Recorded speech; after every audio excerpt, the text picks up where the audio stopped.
네, 하나님은 진리이십니다. 아멘. 우리 옆 사람에게 인사하겠습니다. 사랑과 축복합니다. 네, 사랑과 축복합니다. 사랑과 축복합니다. 네, 우리 성도님들이 인사할 때 가장 표정이 좋거든요. 그래서 사실 맘 같아서는 1시간 내내 인사를 시키고 싶을 정도예요. 그러면 차라리 1시간 내내 웃다가 갈 수 있잖아요, 그렇죠? 네, 그렇게 계속 그런 사랑의 마음들이 우리 성도님들에게 더 있기를 간절히 바라고, 저도 그런 마음이에요. 우리 성도님들이 행복하고 잘 되길 바라는 마음이에요. 뭐 그거 말고 뭐 있겠어요. 뭐 부자가 돼도 좋습니다. 근데 그게 우선이 아니라 좀 더 편안하고 더 행복해지기를 간절히 바랍니다.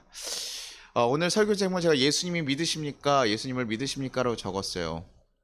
오늘 새신자가 온 것도 아니고 뭐 어디 집회에 간 것도 아닌데 여러분에게 매주 보는 여러분에게 예수님을 믿으십니까? 라는 설교로 말씀을 전하면, 뭐 여러분이 아니 우리 목사님 왜 우리를 뭐 무시하시는 거야? 뭐야? 아니면 뭐 오늘 무슨 이유가 있는 건가? 갑자기 예수님 믿는다고 했을까? 라고 생각하실 수 있어요. 근데 우리가 예수님을 믿는다고 우리가 고백하고 살아가고 있지만, 여러분에게 믿음이 뭡니까? 라고 물어보면 생각보다 대답하기가 조금 난해할 때가 있습니다. 여러분, 믿음이 무엇입니까?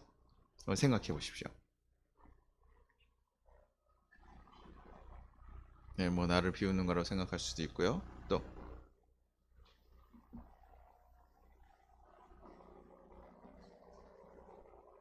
뭐 우리가 이제 여러 가지 생각들이 들어요. 왜냐면 믿음이라는 거 하면 우리가 그냥 기본적인 사전적으로 했을 때 예수님이 죽었다 살아난 걸 그냥 받아들이고 믿는 거 아닌가? 그 사실을 인정하는 것은 아닌가? 라고 생각할 수도 있고, 또 어떤 분들은 나를 비우는 거 아니면 누구를 의지하는 거, 신뢰하는 거, 어떤 뭐 이런 식으로 우리가 생각할 때요, 생각보다요 교회에 있는 단어들이 굉장히 추상적인 단어들이거든요. 그래서 조금 어렵습니다. 뭐 믿음을 가져라. 근데 그게 뭐야? 믿음 가진다는 게 뭔데? 라고 생각하면서 좀 어려운 거죠. 그래서 어떤 분들은 믿음을 가지냐고 했을 때 그것에는 확증을 갖기 위해서 은사나 방언 막 이런 것들을 쫓아가고 어떤 기적 같은 것이 꼭 일어나야지만 내가 하나님이 살아계신다라고 얘기하기도 하기도 해요. 그러니까 자신들이 믿음에 대한 기준들을 찾기 위해서 여러 가지 힘을 쓴다는 겁니다.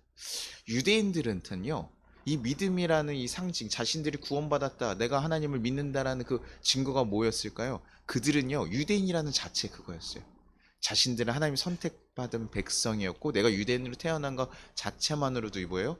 하나님의 어, 백성이고, 그리고 자신들이 뭐예요? 율법을 지키는 것이 자신들에 대한 믿음의 행위였던 거예요. 하나님을 알고 있고 하나님을 받아들입니다라고 얘기했던 그 믿음의 행위로서 그렇게 한 거예요. 그래서 그들이 꼭 해야 되는 거 뭐냐? 할례. 그 할례 받은 거 구별하기 위해서 우리 지금 얘기하는 포피를 자르는 포경 수술 같은 것들을 그 이스라엘 백성들이 다 했거든요. 예전 굉장히 위험한 일이잖아요. 그러니까 목숨을 내어드리며 주님의 백성으로 들어가겠다는 그 할례 의식을 굉장히 중요하게 생각합니다. 그래서 이방인들에게 할례를 꼭 해라 막 이런 식으로 원래 얘기했었어요. 그러나 그게 이제 바알 사도하고 이제 다 하지 않기로 한 거죠. 회의하면서. 그러니까 그들에겐요, 굉장히 그 이스라엘 백성 유대인이라는 건 굉장히 큰 자부심이고 그들의 믿음의 그런 근거라는 거예요. 그리고 자신들이 지금까지 해왔던 할례 율법들이 너무나 자신들의 믿음을 가지고 있는, 확증할 수 있는, 나는 하나님의 백성이야, 그리고 하나님의 나라에 들어갈 거야 라고 하는 확증의 증거들이었다고요. 근데 누가 와서 그런 얘기를 합니까? 사도 바울이 와서요, 아니라고 얘기하는 거예요. 사도 바울이 와서 유대인이어서 그렇지 않고 할례 안 받아도 괜찮다고 얘기하니까요, 그 다음부터 뭐예요? 불편한 거죠. 그들의 마음이 너무나 어려워지는 거예요. 아니 그럼 예수님을 믿는 사람들, 우리가 예수님 믿는 사람들 그러면 다른 방식으로 뭐 믿는 건가? 아니잖아. 우리에게 하나님 주셨잖아. 근데 우리 기독교 지금 믿는 사람들 가운데서 그런 얘기 하시는 분도 있어요. 구약에는 율법을 지켜야지 하는 게 구원을 받았고, 예수님 오시니까 세계명 주셔가지고 그거 아니어도 구원을 받았어, 뭐 이런 식으로 얘기하시는 분들도 있는데, 뭐 그쵸, 약간 형식의 것이 좀 다를 수 있습니다. 그러나 결과적으로는 뭐습니까? 하나님이 달라지셨을까요? 아니에요. 하나님은요, 구약이나 신약이나 여전히 뭐요? 그들의 믿음을 보고 사실은 그들을 구원하시고 의롭다 하시는 거예요. 율법을 지켜서가 아니에요. 근데 하나님이 이전에 율법 지키라고 그렇게 된 거 그거 안 지키면 어떤 마음으로 그 율법을 지키냐 훨씬 더 중요했던 거죠. 하나님을 믿는 사람들은 그 율법을 지키기를 힘썼으니까요. 그런데 신약이 왔을 때는 율법이 아니다 했으니까 아닌 게 아니라 그때도 여전히 동일하게 믿는다고요. 하나님. 하나님에 대해서 신뢰하고 받아들이는 자들에 대해서 하나님께서 의롭다고 행하신 건데, 우리가 약간 그렇게 구별해서 공의 하나님을 구약의 하나님이라 생각하고 사랑의 하나님을 이렇게 신약의 하나님 생각하는데, 그게 아니라 동일하신 분이다. 그때도 공의를 세우셨고 사랑으로 우리를 용서하시고 기회를 주시고 인도하셨던 분, 지금도 동일하신 분이에요. 근데 유대인들은 뭐예요? 이것에 있어서 의아한 거죠. 그래서 그들이 가장 신뢰하는 역사적 인물들이 몇 명 있어요. 유대인들이 가장 신뢰하는 역사적 인물이 누구냐면 아브라함, 자신들의 시초 같은 아브라함과 또 누구냐면 다윗왕, 가장 번성하였던 그 다윗왕에 대한 그 신뢰가 있습니다. 그래서 자신들은 누구의 자손이에요? 아브라함의 자손이고요, 다윗의 자손이에요. 그래서 그 예수님의 족보 나올 때도요, 아브라함에서 딱 그 다윗에 이렇게 그 14대 10세 나누는 그런 일들이 있거든요. 그러니까 이 사람들 앞에서 아브라함 욕을 하거나 다윗 욕을 했다, 이거 난리 나는 거예요. 우리나라 사람들한테 이순신 욕해봐요. 여러분 어때요? 아, 참을 수 없잖아요. 그렇죠? 일본 사람이 특히나 뭐 이렇게 얘기해봐. 그러면 이순신 막 이렇게 하고, 세종대왕, 우리가 욕할 수 없는 사람들 있잖아요. 우리나라의 그 프라이드 같은. 지금 유대인 특히 그런 사람들이에요. 그래서 그들이 했던 것들이 온전히 옳다라고 얘기하고 그들이 지켜왔던 것이 맞다라고 생각하는 사람들이에요. 근데 예수님께서 그 사도 바울께서 그들을 불러가지고 그들을 빗대어서 얘기해 주는 거예요. 야, 너네가 할례를 받아야지만 하나님의 백성이라고 너네가 얘기하잖아. 그리고 할례를 받지 않는 이방인들에 대해서 자꾸 정죄하고 무시하면서 저들은 믿음이 없다라고 얘기하잖아. 그런데 아브라함도 하나님께서 의롭다고 얘기하셨을 때 그 당시에도 그 사람도 아브라함도 할례 때문에 의롭다고 받은 것이 아니야 라고 얘기해 주는 거죠. 그래서 로마서 4장 2절에 만일 아브라함이 행위로서 의롭다 하심을 받았으면 자랑할 것이 있으려니요 하나님 앞에서는 없느니라. 아브라함이 하나님 앞에 어떤 행위를 가지고 의롭게 했기 때문에, 할례를 했고 율법을 지켰기 때문에 의롭다고 받은 것이 아니라고 얘기해 주는 거예요. 그렇게 할 거면 자랑할 만한 게 너무나 있지. 너네가 얘기한 것처럼 아브라함 너무나 자랑스러운 사람이 될 수 있지만 아브라함에겐 그런 모습이 없었다는 거예요. 우리 아브라함 얘기들을 여러분이 좀 아셨을 거예요. 제가 그래도 한번 쭉 얘기한 적이 있어서, 그는 잘나고 믿음이 신앙이 좋아서 하나님의 길을 따라간 사람이 아니라 믿음이 없고 약한데도 불구하고 하나님에 대해서 신뢰함으로써 한번 내디딘 거예요. 그들의 믿음이 성장해서가 아니라 부족한데도 불구하고 그렇게 했다는 거예요. 아직 죄인의 모습 그대로 있지만 그럼에도 불구하고 그가 하나님이 가라고 한 말을 순종해서 걸어갔기 때문에 그가 의롭다고 칭찬을 받은 거라는 거예요. 왜? 보통 죄라는 게 뭡니까? 하나님 마음이 아니라 우리 인간의 마음을 가지고 있잖아요. 그런 사람들 하나님 마음을 들어요, 안 들어요? 안 듣거든요. 하나님 말씀하신 거 순종하고 싶은 마음이 없는데, 그럼에도 불구하고 너네가 그런 상태임에도 불구하고 뭐 했다는 거예요? 순종했다. 그러니까 잘했다는 거예요. 그리고 내가 너를 의롭게 본다는 거예요. 그러니 아브라함을 갈 때도 어떻습니까? 그렇게 내가 하나님 믿음 가지고 가겠습니다 하고 가는데 기근이 몰려요. 얘 하나님 길을 따라가면 기근이 있어야 돼, 없어야 돼요? 아, 교회 나오고 하나님 잘 믿고 좀 한다 그러면 목사님 좀 그래야 되는데 기근이 몰려오는 거예요. 그러니까 기근이 몰려오니까 아브라함이 어떻게 했습니까? 애굽으로 내려가는 거예요. 자기가 먹을 거 살려고. 하나님 가라고 했던 걸 멈추고 돌아서서 자기 살 길 찾아가면, 가서 자기 아내를 여동생이라고 속이고 막 그런 일들 하잖아요. 그런데 거기서 무엇을 경험하니까 하나님이 애굽왕보다 더 높은 하나님을 경험하게 되는 거예요. 애굽왕이 갑자기 봄을 다 줘가지고 아유 가시오, 당신 그러면 어떡합니까 하면서 보내주는 거. 꿈에서 나와서 애굽왕이 하나님 얘기해 주시니까 하나님이 어떤 존재신데 이럴까. 그러면서 아브라함이요 점점 바뀌어간 거죠. 그러니 아브라함이 잘 믿어서가 아니라 아브라함이 하나님을 잘 모르고 죄인일 수밖에 없었지만 하나님이 가라고 하신 것을 얻어가고, 하나님 일로 와서 나를 만나 라고 했을 때 그 말씀에 대해서 사실은 그 아주 작은 걸음을 내딛어서 순종했을 때 하나님 그를 의롭게 만들어주셔야 돼요. 왜? 그가 하나님을 알아가기 시작하니까. 하나님 뜻에, 그래서 죽이 되든 밥이 되든 그래도 순종하고 걸어가니까. 그러니 너가 잘했다라고 얘기하는 거예요. 할례가 있을 때가 아니라고요.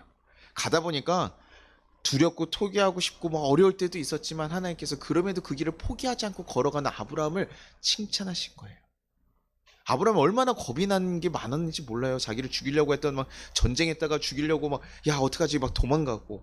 근데 그런 과정들을 계속 지나가면서도 그 길을 포기하지 않고 걸어갔던 아브라함이 나중에 어떻게 된 거예요? 정말 비상식적인 얘기 언제 나옵니까? 나중에 100세가 되고 아내가 태가 끊겼어요. 폐경이 일어났는데도 불구하고 너에게 너 아기를 갖게 될 거야. 이러면 뭐합니까? 폐경은 저희 어머니한테 제가 폐경하신 분이 어머니 기도해 보니까 하나님 아이를 주신대요. 저희 어머니 저한테 뭐라고 하겠어요? 야 이거 미친 소리 하지 마라. 야 너 지금 너희 아버지를 봐라 나를 봐라 이렇게 얘기하실 거 아니에요, 그렇죠? 이게 상식적인 상황이라고요.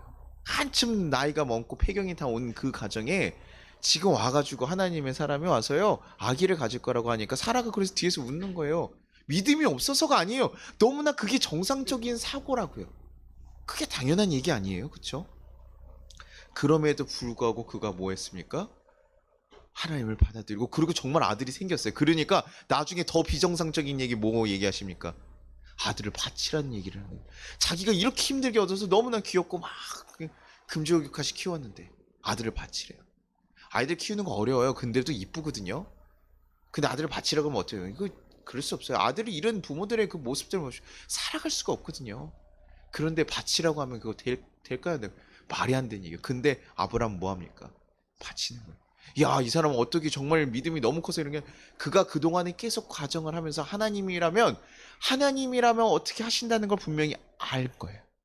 하나님이면 무슨 뜻이 있고 그 다음 것을 기래. 그것도 내 생각으로 하는 것이 아니라 하나님께서 주셨으니 하나님께 바치라고 하니 정말 속상하고 답답하고 너무나 이해가 안 되는 얘기임에도 불구하고 하나님의 존재를 아니까 어떻게 될지를 알아서가 아니에요. 아브라함이 하나님 갑자기 딱 죽이려고 하다가 하나님이 아브라함아 이랬을 때 말해가지고 내가 멈출 거 아니까 이 타이밍에 얘기하셔야 될 텐데 막 이러면서 했을까요? 그게 아니라고요. 정말 죽일 마음으로 칼을 내려.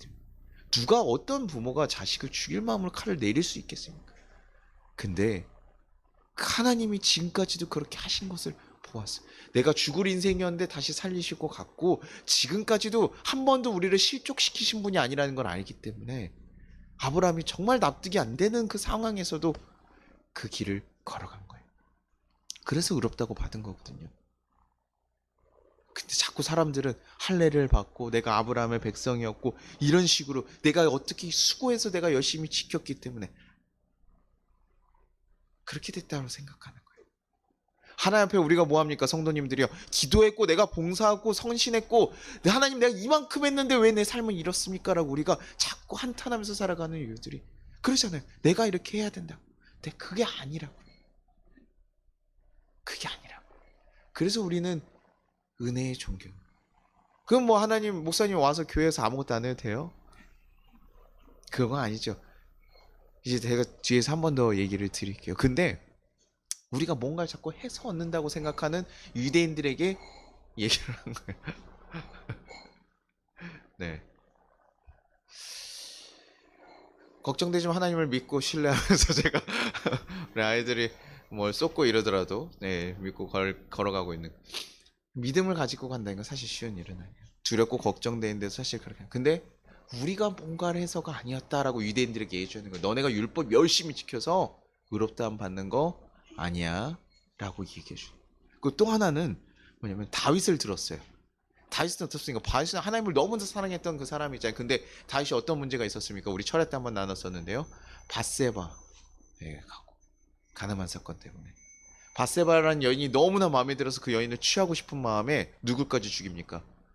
남편을요. 전쟁터 가장 자기의 신하였어요. 너무나 충성스러운 신하임에도 불구하고 저기 멀리 전쟁터에 보내가지고 죽여버리고 그래서 아내를 취했어요. 근데 그때 계속 그 하나님을 정말 좋아하는 다윗임에도 불구하고 거기서 깨닫지 못했었잖아요. 나중에 나단 선지자를 통해서 그때서야 깨닫는 거죠. 그러니까 뭡니까? 다윗 보면 어떻게 해요? 죄인입니까 아닙니까? 너무나 큰 죄인이에요. 여러분들 누구 죽여보신 적 있어요? 누구 얻기 위해서요? 우리 그 정도 아니잖아요. 여러분 다윗보다는 그래도 괜찮지 않아요? 그렇죠? 여러분 누구 살인하지는 않았잖아요. 누구 보내가지고 계략 짜가지고 여러분 누구 골탕 먹이고 우리 성도님들 너무 착해서 사실 그러지도 못해. 보니까 착해가지고 힘들어요. 회사 가서도 좀 이렇게 막 싸우고 막 이렇게 해야 되는데 우리 성도님들 그런 성도님들이 없어요. 어쨌든 너무 안타깝고 이게 좀 더 싸워라. 나 같으면 성질 부릴 것 같은데 그러지 않고 그러다 보니까요. 어떻게 보면 다윗보다 너무나 괜찮죠. 제가 만약에 그랬다 그러면 여러분 어떻게 했어요? 제가 그런 과거가 있다 그러면 여러분 제가 누구 죽인 살인죄 있다 그러면 여러분 어떻게 하겠어요? 뭐 그럴 수 있죠, 목사님. 뭐 목사님 그랬을 것 같아요. 뭐 이런 느낌이니까 지금 고개를 끄덕이는 게 지금 지금 아 그래 너 그럴 줄 알았다. 내가 이런 느낌으로 그럴 수 있는데 여러분 만약 그런 사실이 있으면 여러분 어떻게 했어요? 다 나가겠죠. 반 이상 하면 다 나갈 거예요. 그 사실은 굉장히 부족함이 있는 사람이잖아요. 근데 다윗도 뭐 하라고요? 로마서 4장 7절에요. 불법이 사함을 받고 죄가 가려짐을 받은 사람들이 복이 있고. 다윗이 복을 받았습니까? 안 받았습니까? 받았어요. 누군가를 죽이고 간음하면서까지도 다른 여인의 것을 뺏고 어떻게 보면 도적질이고 간음이고 다 죄를 졌잖아요. 그럼에도 불구하고 그거 어떻게 됐다고요? 가려짐을 받았어요. 그리고 그 복을 받았다는 거예요. 우리는요 죄를 하나도 안 지어져 안 짓고 살아야 되고 내가 정말 하나님이 거룩하게 살아야지만 복을 받는다고 생각하는데 그게 아니라요. 우리가 부족함에도 누가요? 하나님께서 우리의 죄를 가리셨기 때문에 우리가 의인이 된 거예요. 그러니까 이 사람이 잘한 겁니까? 하나님이 잘한 겁니까? 하나님이 의로우신 거라고요. 그러니까 자랑할 게 없는 거예요. 다윗도 내가 의롭게 내가 잘 살았고 하나님 위해서 이렇게 열심히 했고 내가 춤을 추고 하나님 위해서 성전을 지으려고 준비를 다 하고 막 이래서 내가 정말 하나님 말씀 잘 살았기 때문에 내가 의롭다고 얘기하지 못하는 거예요. 자기 죄인인 거 너무나 잘 알았기 때문에. 근데 누가 의로운 건 알아요? 이런 나를 하나님께서 가려 주시고 내 죄를 긍휼히 여기서 용서하시고 그리고 나를 뭐하러요? 의인이라고 불러주시고 자녀라고 불러주신 그 하나님이 의롭다는 거예요. 왜? 그 결정을 하신 분이 누구라고요? 하나님이시니까. 주님 저는 아니에요. 전 너무나 부족해요. 목사님 저는 예수 믿을 그런 사람이 아니에요. 알아. 우리는 다 그래. 그런데 그럼에도 불구하고 하나님께서 너를 축복하시고 너를 의롭게 만드셨어.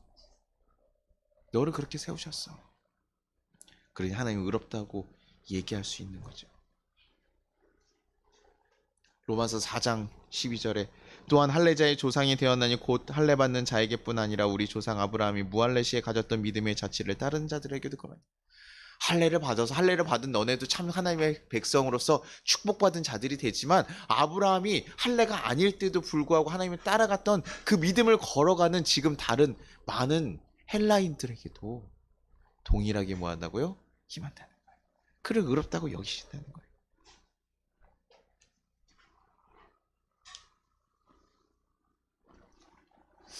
여러분 하나님의 존재에 대해서 여러분 그냥 단순하게 믿는다는 게 그거 사실인 것 같아요 라고 아느냐? 그것은 믿음이 아니에요. 아브라함은 어떻게 해서 하나님을 따라갔을까요? 하나님의 존재가 계신다는 거 그냥 알았으면 따라갈 수 있었을까요? 아니에요. 그가 그걸 온몸으로 받아들인 거예요. 그분이 정말 하나님이시다. 그래 내가 잘 모르겠어. 하나님이 어떤 존재인지는 잘 모르겠지만 그럼에도 불구하고 그분의 뜻을 따랐다는 거예요. 순종했다는 거예요. 그 존재라면 그렇게 했다는 거예요. 우리 성도님들 만일 제가 여러분이 마침 지금 한 1,000만 원 정도의 여윳돈이 있었어요. 어디서 딱 돈이 생겨서 1,000만 원 정도 여유 있어서 뭐 할까 이렇게 생각하는데 여러분 누가 지나가다 갑자기 1,000만 원 좀 빌려주십시오. 때마침 이렇게 얘기하면 여러분 빌려줘요? 안 빌려줘요? 안 빌려줘요? 우리 그 정도 넉넉한 마음이 없습니까? 성인성님 지나가다 누가 모르는 여기 갑자기 4층 앞에 와가지고 성인성님 딱 갑자기 내가 1,000만 원 있는 거 어떻게 알고 딱 와가지고 1,000만 원 좀 빌려주시오 이렇게 얘기하면 빌려줘요? 안 빌려줘요? 안 빌려주죠. 오늘 저녁에 꼭 돌려드릴게요. 내일 아침에 꼭 돌려드릴게요. 이러면 빌려줘요? 안 빌려줘요? 안 빌려주죠. 왜 안 빌려줍니까? 그럼 다시 한번 얘기해 볼게요. 제가 오늘 저녁에 꼭 1,000만 원 좀 빌려주십시오. 제가 이번 주 다음 주 주일까지 꼭 갖겠습니다. 이러면 여러분 빌려줘요? 안 빌려줘요? 뭐 말해 뭐해 임마 자꾸 못 들었어 앞에 얘기 그래서 지금 빌려줘요? 안 빌려줘요? 안 빌려주실 거예요? 네 1,000만 원 여유가 있는데 우리 관계가 아직은 1,000만 원 정도를 아직 넘어서지 못한 거죠. 그렇죠? 근데 안 빌려주신 분들과 한번 빌려주시는 분도 있을 거예요. 근데 아까 그 사람보다는 어떻습니까? 조금 더 고민되죠. 그래도 목사님이라면 그렇게 되죠. 그러니까 이거 사실은요 빌려주고 안 빌려주는 건 뭐냐면 제가 그동안에 어떻게 살아왔냐에 따라 달라요. 제가 한번 돈을 그 집을 살 때 한번 빌린 적이 있거든요. 그래서 그 친구가 빌려줬을 때 저는 그 빌린 거를 빨리빨리 그냥 상환하고 싶어가지고 그 친구한테 이제 한 3주 만에 돌려줬어요. 이자도 다 해가지고 다 돌려줘 버렸어요. 그랬더니 그 친구가 깜짝 놀란 것 같아요. 형, 이런 거면 자주 빌려가도 괜찮아. 이렇게 얘기를 하더라고요. 이자를 제가 확실히 챙겨주니까. 저희 어머니가 옛날에 돈 빌리면 꼭 그렇게 이자를 챙겨서 주셨거든요. 그래서 그런 것들은 빨리빨리 상환하는 게 좋으니까 그렇게 했었어요. 그런데 이게 뭡니까? 근데 제가 만약에 돈을 빌려줬는데 안 갚았어요. 그럼 어떨까요? 그 친구가 다음번에 빌려줄까 안 빌려요? 안 빌려주지. 그게 그 사람과의 관계성인 거죠. 그 사람과 어떤 관계가 계속 돼 있어서 제가 우리 성도님이랑 더 친밀하게, 이게 친밀하지 못한 걸 목사가 아직 신뢰로 내가 1,000만 원 정도에 대한 신뢰가 내가 안 생겼네 내가. 그래서 아 내가 1억 정도 할까 하다가 1,000만 원 정도면 빌려준다고 하겠지 이렇게 얘기했는데 우리 성도님들랑 제가 좀 더 잘 좋은 모습을 보여드려야 될 것 같아. 그쵸? 그런데 이게 뭐냐면 이 사람과의 그 관계성, 친밀함인 거예요. 얼마나 가깝게 돼 있냐. 그래서 내가 정말 가까운 사람, 저는 안 빌려줘도 여러분 어머니가 빌려달라면 빌려줘요 안 빌려줘요? 여기서 고민되지는 않죠. 그래도 어머니가 빌려다 내가 여윳돈이 있는 게, 전제는 내가 지금 너무 힘든 상황이 아니라 여윳돈이 있는 거예요. 그럴 때 우리 부모님 가족 같으면 어떻게 하겠어요? 저도 다른 사람보다 우리 어머니가 갑자기 뭐 1,000만 원 좀 뭐 해주십시오 이러면 어떻게든 찾아가지고 은행 대출이라도 해서 주지 않겠어요? 그쵸? 그게 뭐예요? 관계성이잖아요. 내가 어머니하고 친밀하니까. 이 친밀함이요, 그 차이를 만들어내는 거예요. 누군가 어떤 하나님께서 얘기했을 때 하나님 말씀을 듣느냐 안 듣느냐는 하나님과의 그 친밀함이라고, 관계성이라고요. 제가 돈 문제 갖다 지저분한 사람이면 저하고는 그렇게 안 하겠죠. 거리를 좀 더 멀리 두고 이런 사람이 갑자기 오랜만에 한 10년 만에 만나고 돈 빌려주면 빌려주고서 안 하겠죠. 근데 가까운 사람이 나한테 해달라면 저거 도와줄 수 있는 거라고요.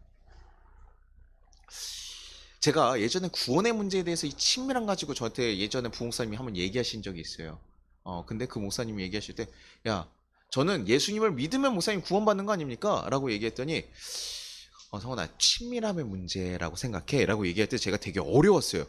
그러면 기준이 명확하지가 않네요. 그러면 이 사람은 이만큼 친밀한데 이 사람은 덜 친밀하면 구원을 받아요, 못 받아요? 이런 얘기를 제가 한 적이 있거든요. 근데 그건 하나님의 결정인 거죠, 사실은. 그리고 하나님과 가까워질수록 하나님의 말씀 믿고 얼만큼 따라가느냐는 그 문제인 거예요. 하나님은 정말 아느냐? 한두 번 봤어도 우리 알아 라고 얘기해서 하나님이 인정하면 그 다음에 끝난 문제인 거예요. 그리고 가까울수록 하나님 곁에 더 있고 하나님 뜻을 따라가려고 하는 거. 그냥 구원받은 자의 삶을 어떤 기준으로 탁 자르는 것이 아니라 하나님과 어떤 관계가 있고 얼마나 친밀하냐의 문제로 바라보는 거. 아이들을 보면요, 엄마들에게 혼이 났다고 하더라도 이따가 보면 엄마 다리 무릎에 앉아 있는 경우들이 있어요. 왜 그럴까요? 아니, 혼이 났는데 왜 앉아 있어요? 엄마예요. 엄마는 자신을 사랑할 거라고 완전히 믿기 때문에 자기가 혼이 나서 속상했을 때 그럴 수도 있지만 언젠가 뭐예요? 다시 엄마한테 가서 안겨 있는 거예요. 멀리. 그런데요, 엄마예요. 정말 친엄마예요. 근데 멀리 떨어져서 한 10년 떨어져 있다가 보면 어떨까요? 그때도 그래도 엄마잖아. 엄마니까 무릎에 앉을 수 있어요, 없어요? 못 앉아요. 왜? 관계가 없기 때문에. 우리 하나님을 그냥 아느냐 안 아느냐가 하나님과의 관계로 자꾸 봐야 되는 거예요. 하나님은 어떤 분이신가, 우리 하나님 믿을 수 있는가는 하나님과 우리가 어떻게 친밀하고 그분을 어떻게 알고 있느냐, 이게 관계성으로 바라봐야 된다. 아브라함이 하나님을 전혀 알지 못했지만 점점점 살아가면서 뭐 했다고 하나님을 알아가게 되고 하나님과 친밀해지고, 그러니까 나중에는 그 아들을 바치라는 이야기까지 갈 수 있었던 거라고요. 우리가 자꾸 어떤 내 믿음의 결정으로 내 믿음의 크기라고 생각해서 내가 이만큼 할 수 있어 결단해야 돼. 아브라함도 하나님 바쳐서 아들 바쳤으니 나도 하나님께 바칩니다. 내 아들 주님 받아가 주십시오. 아니 네가 해, 네가 가케어, 네가 너한테 맡긴 거야, 네가 책임지고 잘해야 돼. 아니 하나님 하십시오. 그래서 아들 밥도 신경 안 쓰고 뭐 다 신경 안 쓰고 살면 돼야 안 돼요? 아들이 어떻게 하든 하는 하나님이 알아서 하실 거, 이거 돼야 안 돼요? 아니라 하나님 그래도 어떻게든 보살피시고 그게 길을 인도하시지만 우리에게 맡긴 건 우리가 그렇게 해야 되는 거잖아요. 내 결단이 아니라 하나님과 가까워지다 보니까 하나님이 어떻게 하길 원하시는지 알게 되는 거예요. 그래서 그 길을 따라가는 거죠.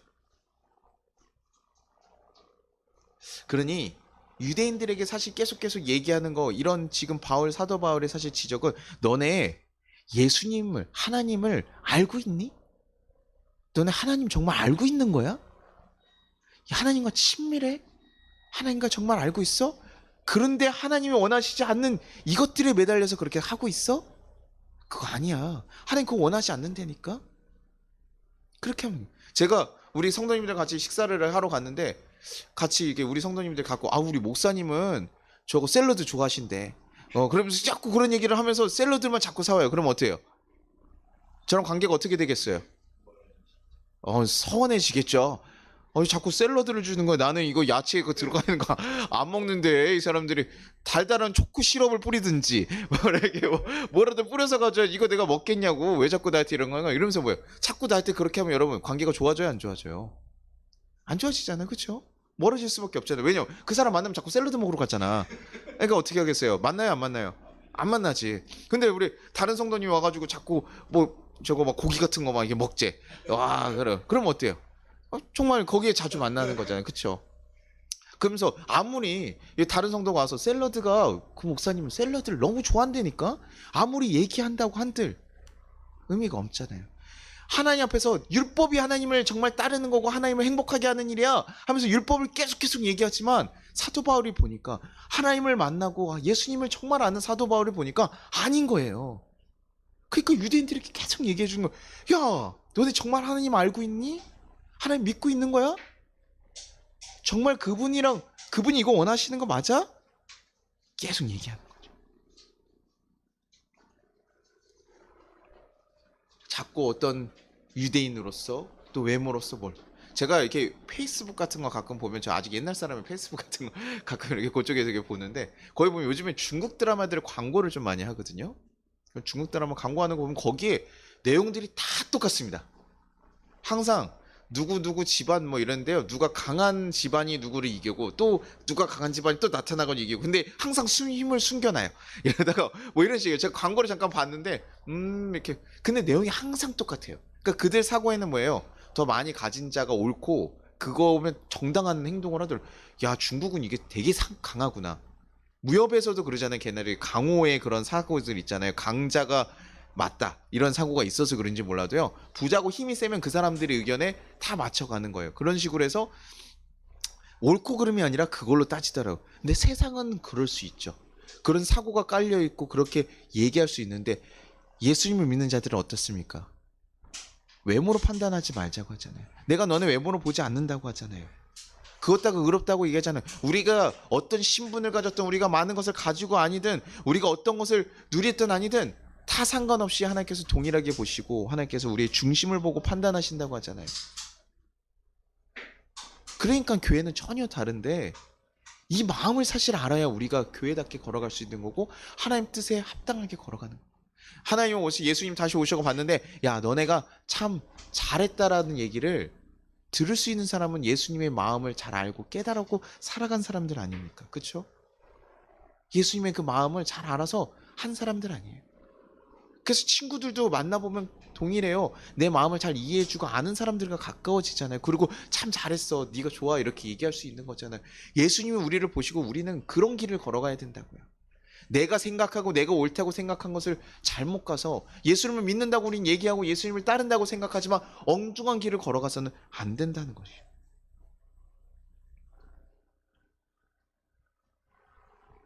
예수님 믿는 자들이요. 흔들림 없이 믿음의 길을 걸어가는 이유들이 뭡니까?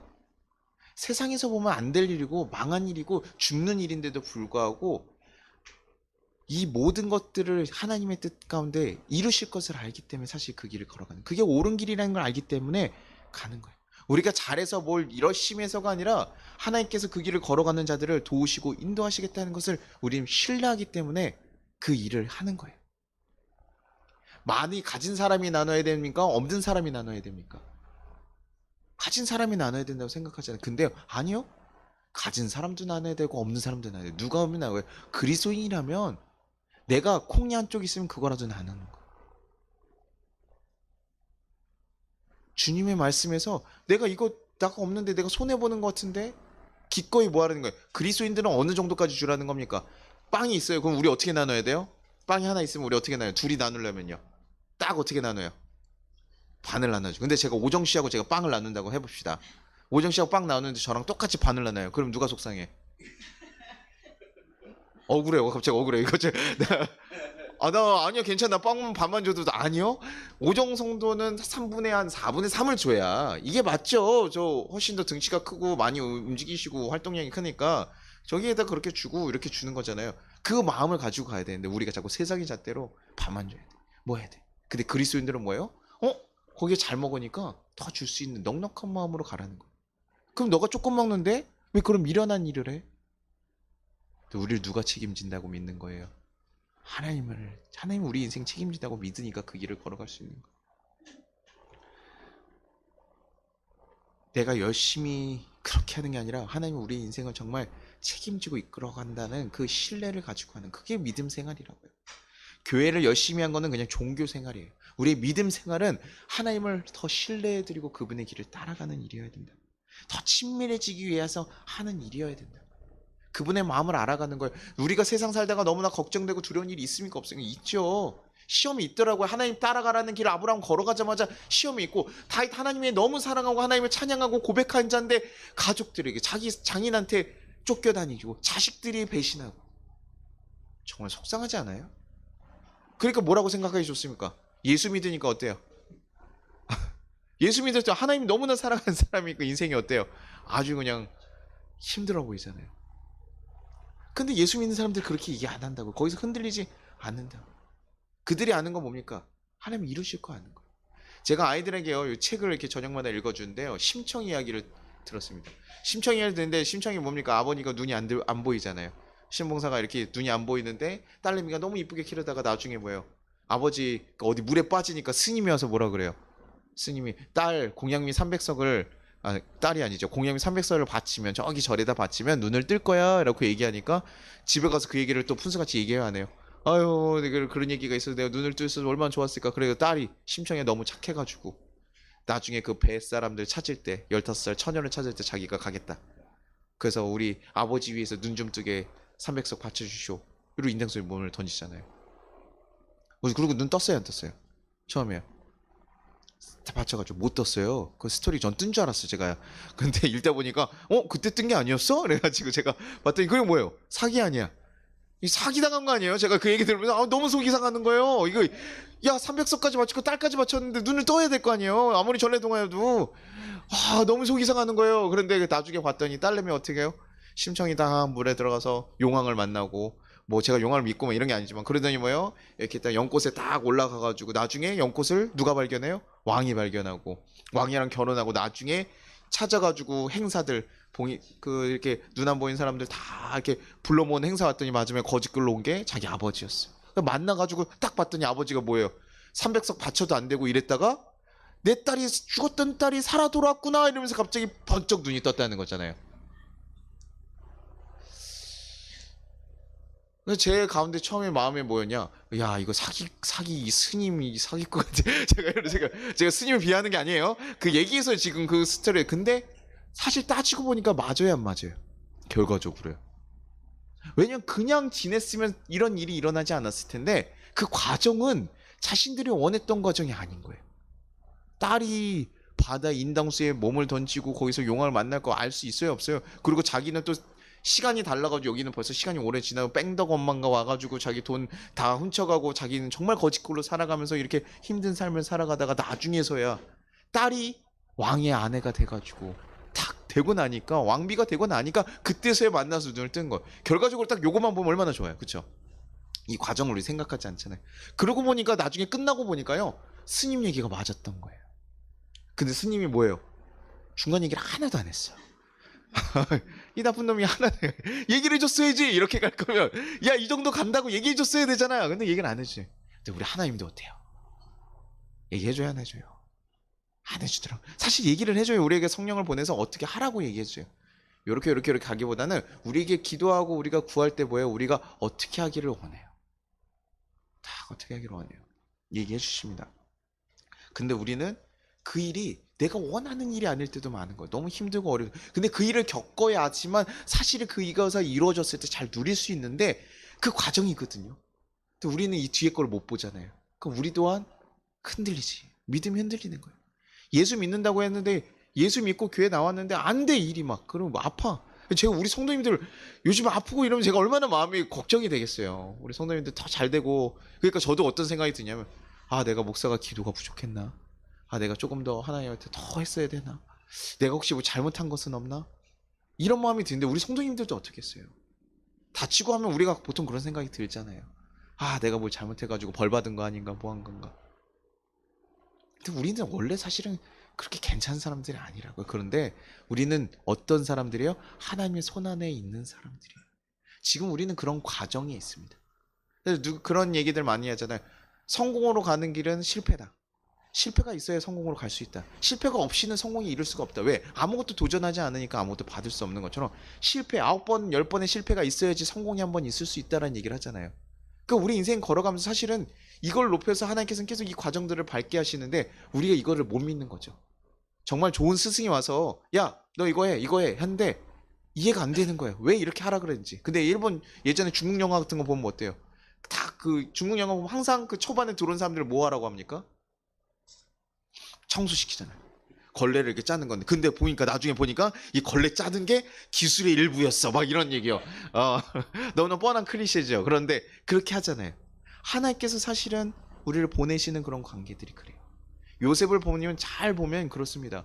하나님께서 이 총리를 하기 위해서 뭐예요? 보디발의 가정에서 다스리게 하고 또 감옥에서 정말 하나님만 바라보면서 기다리게 하면서 인내하는 것들을 보고 관원들을 만나게 되고 거기서 여러 가지 소식들도 그러고 나니까 정말 30대가 됐을 때 그렇게 된 거예요. 준비시키신다고요. 우리 가운데 사실 이 과정들에 우리가 넘어지는 건 우리가 하나님을 잘 신뢰하지 못하기 때문에 갖고 넘어지고 자꾸 결과 같다고 보는 거예요. 300석 바쳤는데 안 이루어졌잖아요. 내가 이 300석 받기 위해 우리 딸이 희생을 했다고요. 그 저를 불질러 버렸어야지. 그쵸? 눈이 안 터지는데 내 딸을 희생했는데 우리 그런 마음이지만 그 가운데서 신뢰하고 간다는 거 하나님을 믿고 간다는 건 그런 거라고요. 그 가운데서도 가다가 어떻게 하나님 믿고 따라갔는데 기근이 생기지? 어떻게 전쟁을 해가지고 그렇게 되지? 내 조카 롯을 잡아가는 일이 생기지? 뭐 이런 여러 가지 일들이 벌어나는데 그것에 흔들리는 것이 아니라 나를 인도하시는 하나님을 바라보고 가는 거예요. 그래서 누구한테 의지하는 거예요? 하나님께 기도하는 거예요. 그럼 어렵고 힘들 때 누구에게 의지하라는 거예요? 하나님께 의지하라는 거죠. 하나님께 기도하라는 거예요. 여러분 그러면서 하나님과 가까워지는 거예요. 여러분이 무조건 순종을 얘기하는 거 아닙니까? 제가 얘기하는 게 순종을 제가 우리 목사님들 우리 지방 목사님들 좀 이렇게 요즘 가까워졌거든요. 근데 언제 가까워진 줄 아세요? 외국에 갔을 때 같이 가서 그래요. 너무 갔더니 야 너 내 취향이었어. 너 이런 사람이었어. 이러면서 제가 친해졌을까요? 아니요. 굉장히 달라요. 제가 성격이 좀 이렇게 어떻게 보면 세상 말로 좀 지랄 맞잖아요. 목사인데도 불구하고 이게 다들 목사님 허허 이래야 되죠. 목사들끼리 모이면요 자기 성향이 나타나요. 이게 다 달라요. 그런데도 불구하고 뭡니까 티격태격 하면서 내가 하기 싫은 것도 같이 해보고 이렇게 하면서도 그러다 보니까 가까워지더라고요. 그 지금도 왔을 때 목사님 밥이나 먹어요 뭐 이런 얘기 하고 이래요. 정말 나랑 다른 사람인데도 불구하고요. 하나인가요? 하나님 목사님 왜 안 들어주세요? 왜 하나님 이것도 안 해줘요? 얘기하세요. 여러분 마음을 얘기하시고 원망도 하시고 막 가끔 그래도 돼요. 가끔 속상하게 해도 돼요. 주님 왜 어느 때입니까? 언제입니까? 맞아요. 근데 우리가 그런 솔직한 얘기 나눌 수 있는 게 친밀한 관계라. 제가 길 가는 사람한테 갑자기 얘기하겠습니까? 사실 제가 너무 힘들어서 그 이상한 사람이죠, 그렇죠? 우리 성도님들이면 제가 좀 더 얘기할 수 있겠죠, 그렇죠? 그렇게만 얘기하면서 가는 거예요. 하나님과도 그렇게 가는 거예요. 그러다 보니까 그럼에도 불구하고 하나님께서 이렇게 원망스럽고 속상한 얘기들 했음에도 불구하고 하나님께서 이끌어 주시는 거 여러분 경험하게 되면 그때부터 여러분이 뭐 하는 거예요? 하나님을 알아가고 믿어가게 되는 거예요. 신뢰하게 되는 거예요. 그런데 이 믿음이 다 생기기 전에도 우리에게 원하는 건 뭐냐? 예수님이 너를 사랑하신다고 얘기하신 그 고백을 여러분이 정말 신뢰하고 의지하고 좀 붙잡고 나가길 바라는 거예요. 바쁘고 힘들고 어려우면 다 내려놓고 내가 힘들 때마다 내려놓는 게 아니라 힘들 때마다 하나님 좀 의지할 수 있으면 우리가 조금은 더 빨리 하나님과 친해질 수 있고 그 하나님을 경험할 수 있다는 것이죠. 로마서 4장 21장 22절 약속하신 그것을 또한 능히 이루실 줄을 확신하였으니 그러므로 그것이 그에게 의로 여겨졌느니라. 나중에 이루실 걸 알았다고요, 아브라함이. 나에게 약속하신 것은 하나님께서 능히 이루실 것을 알았기 때문에 나는 주님을 믿고 갑니다. 약속하셨으니까. 하나님은 그걸 뭐 한다고요? 의로 여기셨다고요. 내 말을 신뢰하고 따라와 주는 일을 내가 의롭게 여겼다고요. 내가 그들을 정말 내 자녀로 여겨주시고 도우신다는 거예요. 그래서 제가 여러분들에게 우리가 조금 더 하나님의 인도하심을 받기 위해서 뭐 합니까? 하나님 원하시는 걸 선택하고 걸어가라. 선택하고 걸어가라. 그것이 우리를 진정으로 복되게 만들고 변화시킬 수 있다는 것. 제가 가정에서도 얘기하잖아요. 여러분들, 여러분 이렇게 해보십시오. 뭐 사랑을 하고 고백하고 해보십시오. 여러분 뭐 해요 안 해요? 에이 그 한두 번 해봐. 그냥 보통 한번 실험 삼아 해봐요. 한두 번 해봤는데 돼요 안 돼요? 갑자기 남편이 퇴근하고 했는데 갑자기 안아주면서 사랑해라고 얘기하니까 무슨 일이야? 왜 그래? 뭐 잘못했어? 뭐 돈 빌렸어? 뭐 했어? 뭐 이렇게 얘기하면서 우리 이러니까 그 다음번에 뭐 하고 싶은 마음 생겨요 안 생겨요? 안 생긴다고. 그럼 우리 그때 뭐예요? 차전하다. 우리 믿음 가지고 여러분들이 시도하지 않는 거 아니에요. 기도도 해보고 여러분들이 그렇게 해봤는데도 불구하고 가봤는데도 결과가 안 좋은 것 같아. 자꾸 우리가 내렸는데. 그 제가 그래서 그거 하지 말라 그러잖아요. 결혼할 때 자꾸 막 사람들 저거 이 사람이 내 사람이 맞습니까? 목사님 막 이런 식으로. 그럼 가서 싸우면 뭐 그때 헤어질 거야? 아닐 거야? 그래서 왜 이 사람 나한테 맞는다 그랬는데 이런 사람입니까? 이래. 아니라고요. 사랑하기로 결단하고 갔으면 사실 그거 가지고 계속 끊임없이 하는 거예요. 그러다 보니까 왜 나만 이렇게 고생해야 되지? 근데요, 내가 바뀌니까 그 가정이 바뀐다. 내가 바뀌니까 내 주위가 바뀐다. 내가 하나님의 사람이 되니까 내 삶의 터전이 바뀐다. 근데 우리가 그것을 원하지 않으니까 자꾸 안 하는 거예요. 하나님이 어떻게 일하시는지 좀 알아가고 익숙해지면 그게 좀 보여요. 너무 힘들고 어려운데 제가 우리 성도님들에게 정말 눈치 없이 뭐라고 합니까? 하나님 좀 더 의지해봐 이러면 속 답답해 안 답답해요? 병원에 누워있는데 가가지고 하나님 치료해 주실 거야. 아니 목사님 의사가 치료하는 거지. 지금 내가 이거 처리하기 위해서 어떤 문제들이 있는데 지금 그렇게 좋게 그냥 자기 안 다쳤다고. 그래서 그렇게 얘기한다고 생각할 수 있잖아요. 그쵸? 아니 사상의 눈에서 보면 그렇다고요. 근데 우리는 그 가운데서 그 다음에 이끌어 가실 하나님을 보는 거예요. 왜 제가 그런 것들을 저희 어머니 아버지를 보면서 많이 느껴요. 아버지가 쓰러졌을 때 저희가 얼마나 절망했는지 모릅니다. 저희 아버지 정말 튼튼하신 분이었거든요. 날라다니신 분이었어요. 황소같이 날라다니신 분이어서 건강으로 따지면요. 그거 흔들리는 분이 아니에요. 술을 아무리 드셔도 막 흔들리는 분이 아니셨어요. 근데 아버지가 병원에 탁 누워있는데 그리고 막 제가 알아볼 거 다 알아보고 어떻게든 치료해야 되는 거 다 했는데 아무것도 안 되더라고요. 정말 맥이 빠지고 할 수 있는 게 없으니까 탁 포기하는데 근데 그 다음번에 누가 일하십니까? 하나님이 일하시더라고요.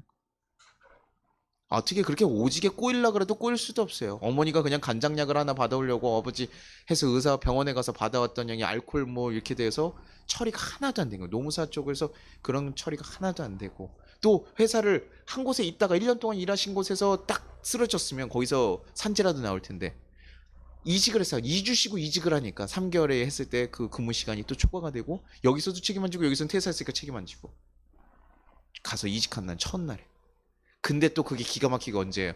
저희 아버지가 보험이 한 번도 없었다가 보험을 딱 들기 13개월 보험을 드는 13개월 딱 13개월 돼가지고 100% 받을 수 있는 날에 쓰러셨다고.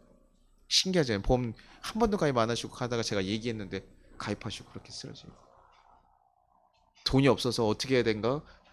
이 작은 집 월세에서 살고 있는 거 어떻게 해야 되는? 근데 그 돈들이 나와서 어머니 아버지가 임대에 갈 수 있게 됐고 집에 들어가게 되고 딱 2천만 원 전세금이 2,500인데 어머니 아버지 500 가시고 2천 있는 거 갖다가 보험금이랑 교회에서 1,000만 원 주셨어요.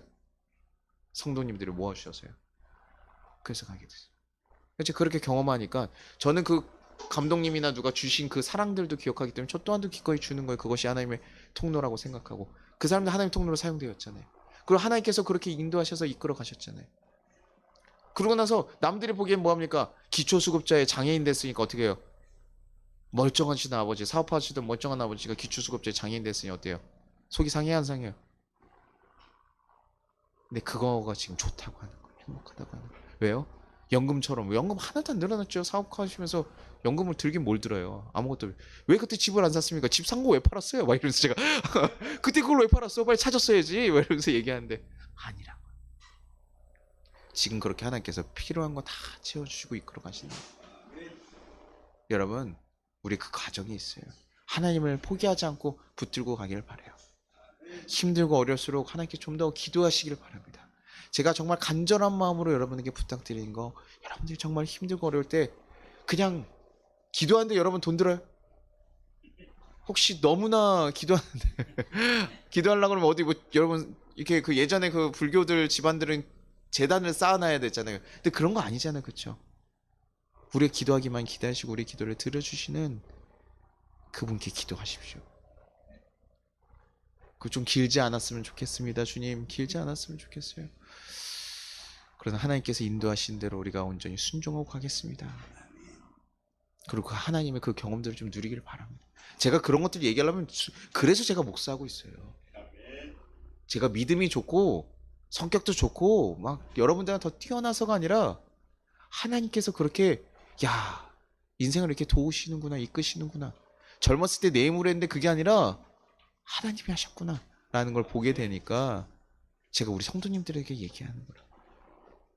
우리 성도님들 그렇게 되기를 바라면서요. 여러분 인생을 놀랍게 변하실 그 하나님을 믿으시길 바랍니다.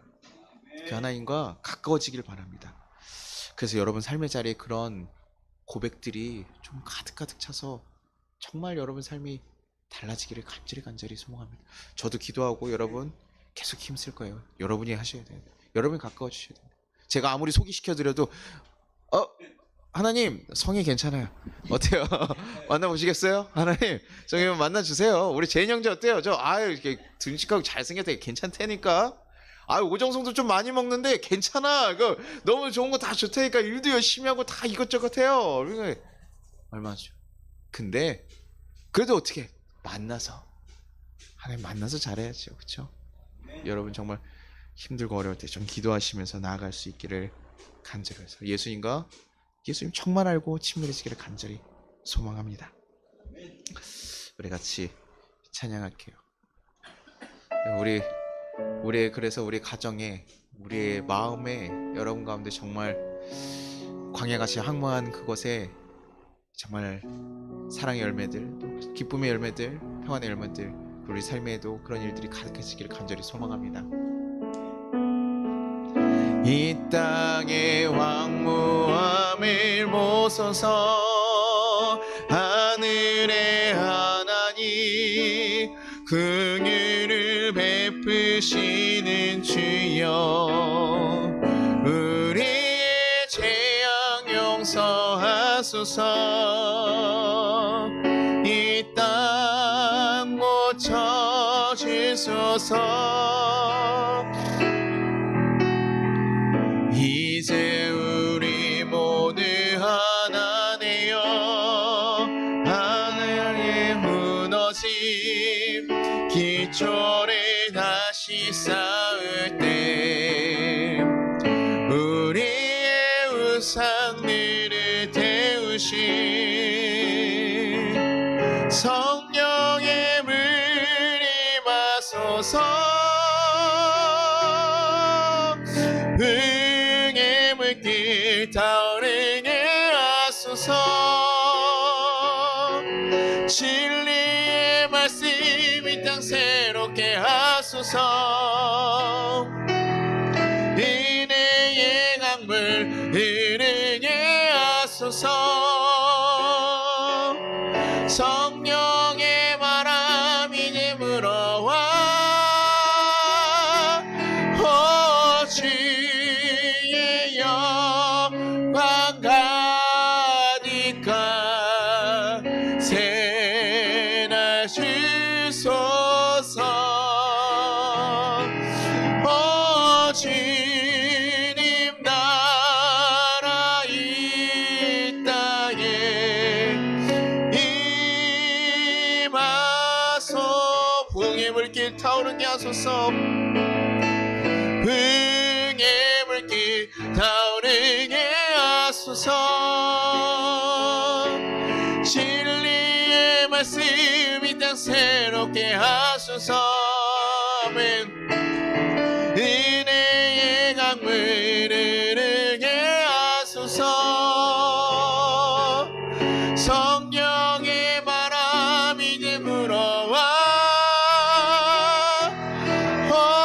주의 영광 가득한 새날 주소서.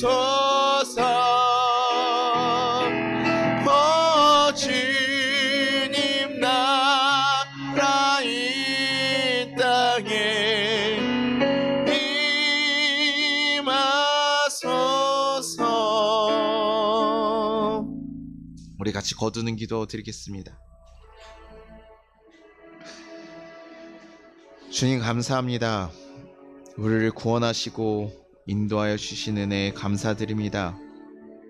우리가 예수님을 믿는다고 하면서도 예수님의 뜻을 고민하고 실천하기보다 우리의 환경과 우리의 생각에만 매달려서 내 뜻대로 해가려 했던 것을 용서하여 주시옵소서. 이제는 우리를 향한 은혜를 깨달아 우리의 모든 인생 가운데, 모든 순간 가운데 예수님을 붙잡고 이겨나갈 수 있게 하여 주시옵소서. 예수님과 더 친밀하게 살아갈 수 있게 하셔서 이제는 정말 변화된 삶을 살아갈 수 있게 인도하시옵소서. 우리의 삶의 문제들이 주님의 뜻 안에서 온전히 해결되길 바랍니다. 주님의 이끄심을 우리가 바라볼 수 있기를 바랍니다. 주님이 함께하여 달라고 우리 같이 잠깐 기도하도록 하겠습니다. 하나님 아버지 감사합니다. 하나님 우리를 붙잡으시고 인도하셨음이 감사합니다. 너무나 힘들고 어려운 상황들 가운데서 주님을 바라보는 게 어렵고 주님을 의지하는 게 어렵고 주님을 따라가는 게 왜 이렇게 어려운지 모릅니다. 그래서 우리의 생각과 뜻대로 살아갔던 것을 내려놓고 이제는 주님이 말씀하시는 것 순종하며 걸어갈 수 있게 하여 주시옵소서. 주님이 이끄시는 삶 따라갈 수 있게 하여 주시옵소서.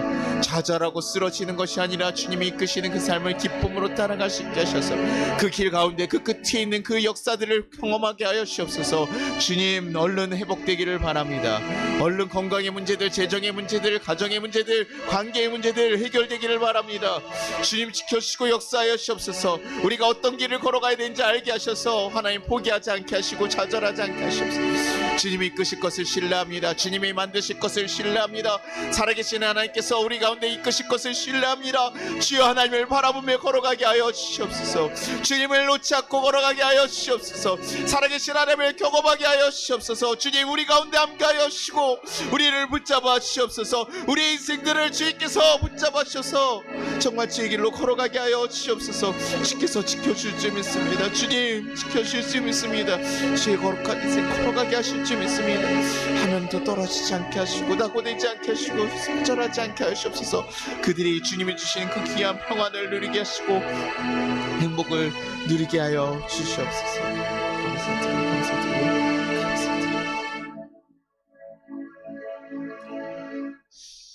하나님 아버지 감사합니다. 우리가 너무나 연약하고 약해서 너무나 걱정과 두려움과 하나님 염려 가운데 살아감을 고백합니다. 그러나 주님 우리를 정말 사랑하시고 죽기까지 사랑하신 그 예수님을 우리가 바라보게 하여 주시옵소서. 우리를 향한 그 뜻을 정말 다 이해할 수 없지만 하나님 포기하지 않고 붙잡고 갈 수 있게 도와주시옵소서. 주님께서 힘주시지 않으면 우리 그것조차도 할 수 없는 자들입니다. 주님 우리를 붙잡아 주시고 인도하여 주시옵소서. 그래서 주님께서 준비하시고 하나님 이끄시는 그 역사들을 기대하며 바라보며 나아갈 수 있게 하시고 그것을 경험할 수 있는 날이 조속히 올 수 있게 인도하여 주시옵소서. 지금의 이 모든 순간들도 우리와 함께 계신 예수님을 포기하지 않게 하시고 발견하게 하여 주시옵소서. 주님 감사합니다. 우리를 붙잡고 인도하셨고 우리를 놓지 않으셨으면 감사합니다.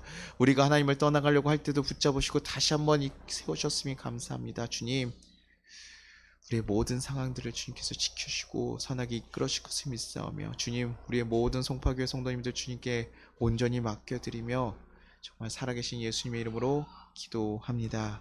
아멘. 같이 주기도문 하겠습니다.